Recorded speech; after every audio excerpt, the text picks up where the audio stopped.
Welcome to my channel Indrajeet classes. तो Indrajeet classes में आप सभी का स्वागत है।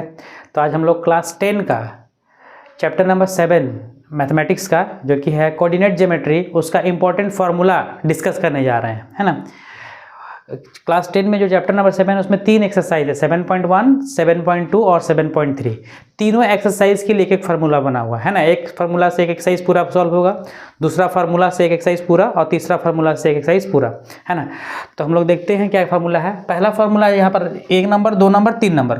पहला फार्मूला है क्या है, डिस्टेंस फार्मूला, जिसको हिंदी में हम लोग क्या बोलते हैं, दूरी सूत्र, है ना।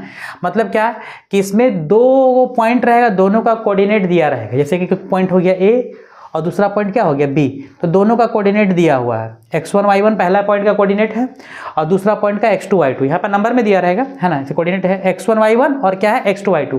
तो दो पॉइंट का कोऑर्डिनेट दिया रहेगा, इसके बीच का डिस्टेंस निकालना है।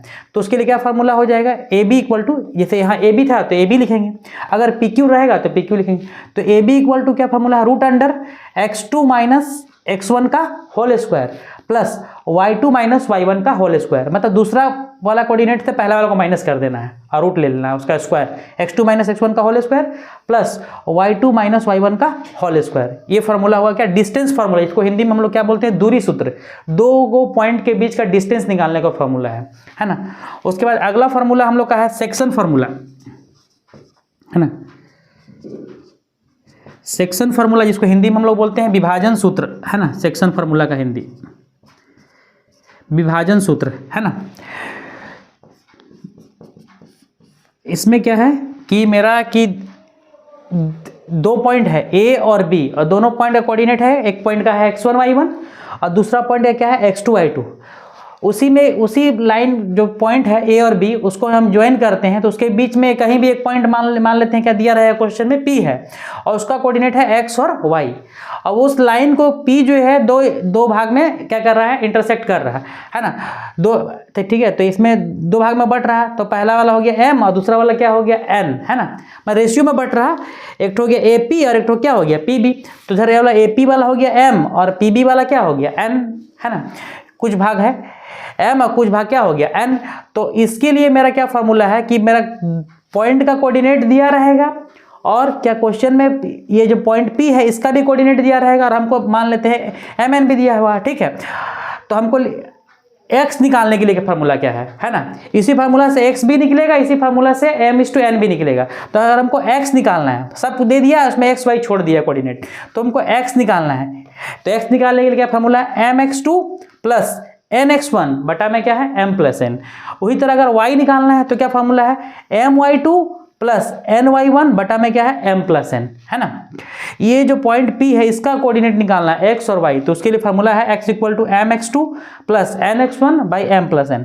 m और n क्या है कि जो पॉइंट P जो है इस लाइन को जितना रेशियो में बांट रहा है, m और n क्या है, रेशियो है ना, m/n। ये क्वेश्चन में दिया रहेगा, तो इससे हम x और y निकाल सकते हैं। इसको हिंदी में बोलते हैं विभाजन सूत्र, इंग्लिश में बोलते हैं सेक्शन फार्मूला, है ना। तो इससे हम पॉइंट P का कोऑर्डिनेट निकाल सकते हैं, ठीक है। यहाँ P की जगह कुछ और भी पॉइंट हो सकता है, ठीक है। और तीसरा फार्मूला है area of triangle.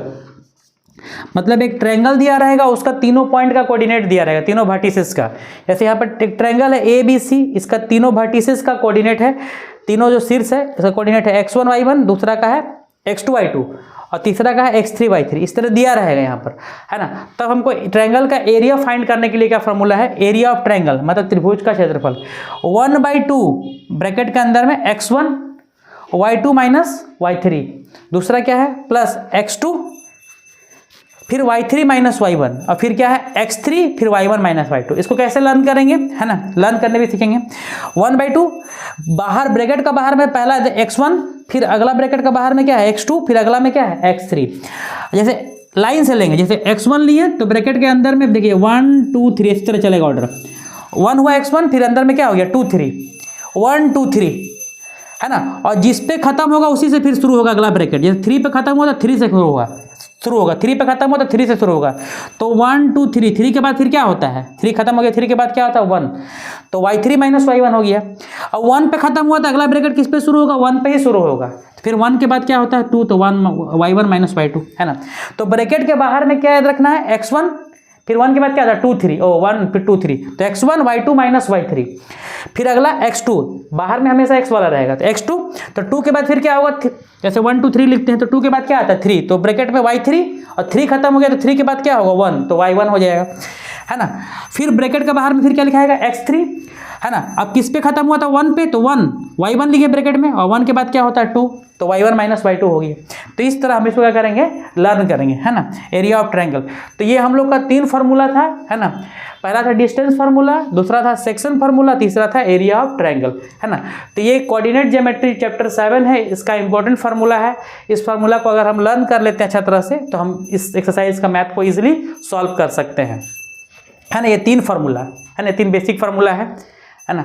Next lecture में हम लोग नेक्स्ट चैप्टर का फार्मूला डिस्कस करेंगे। Thank you.